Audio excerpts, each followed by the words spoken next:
Hi y'all, I'm Kayla with Live Oak Nest. Welcome back to my home. Today I want to share a DIY wheat bundle decor tutorial with you.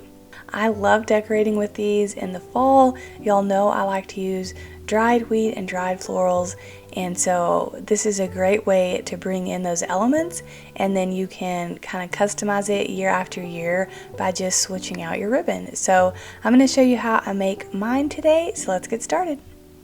You're going to need a foam cone, and you can pick those up in the floral section of the craft store, and then the wheat you can also get at your craft store, and I've linked some in the description below.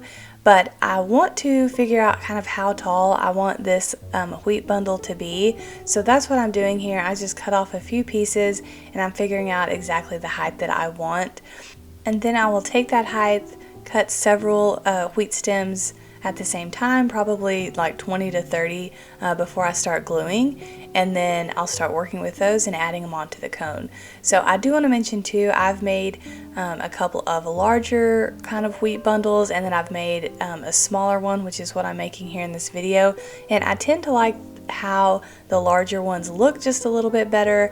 When I do a larger one, I'll take the styrofoam cone and cut about 5 to 6 inches kind of off of the top, and I feel like it just helps the I feel like on the larger cones the wheat just kind of lays a little bit nicer because it's not so tapered in like these smaller ones are.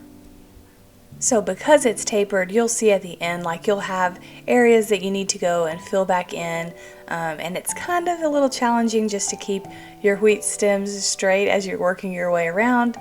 Just that's the nature of working on a cone. So the larger ones are a little bit easier in my opinion to work with, but I think this one still turned out really cute.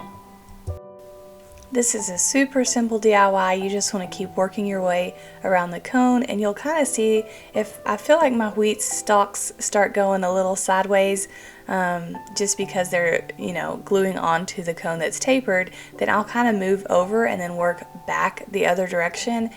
And you'll have gaps as you're working your way around, but don't worry about that.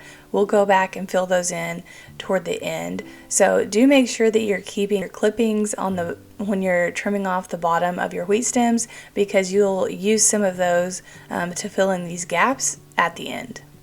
So I've made my way around here, and I'm going to show you how I'm going to start filling in some of these gaps. So I'm taking just pieces that I clipped off originally, and I'm going to use those and just kind of stick them in there and glue them down.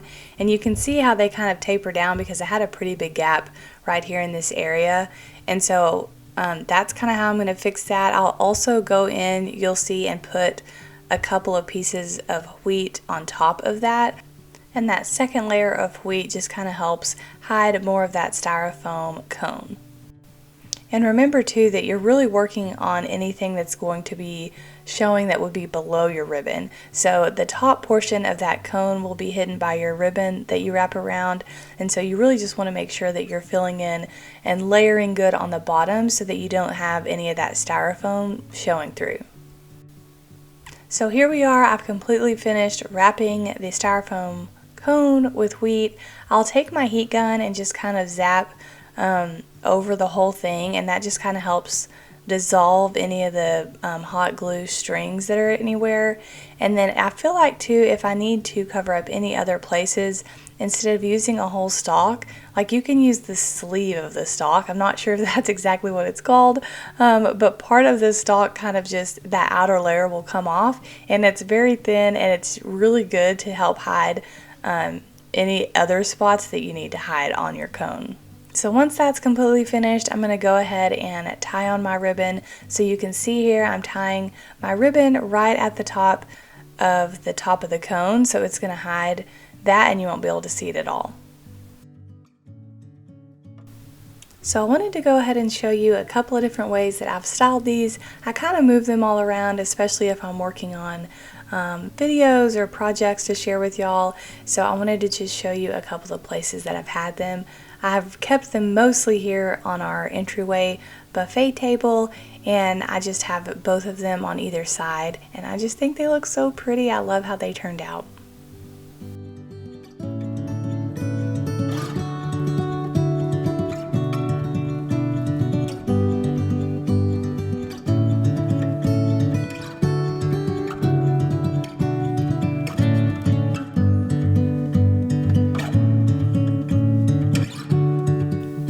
hope y'all enjoyed this quick little tutorial. If you're new to my channel, I'd love to invite you to follow along. I share French cottage inspiration for all things home, decor, and DIYs. Thanks so much for watching. Y'all take care, and I will see you again soon.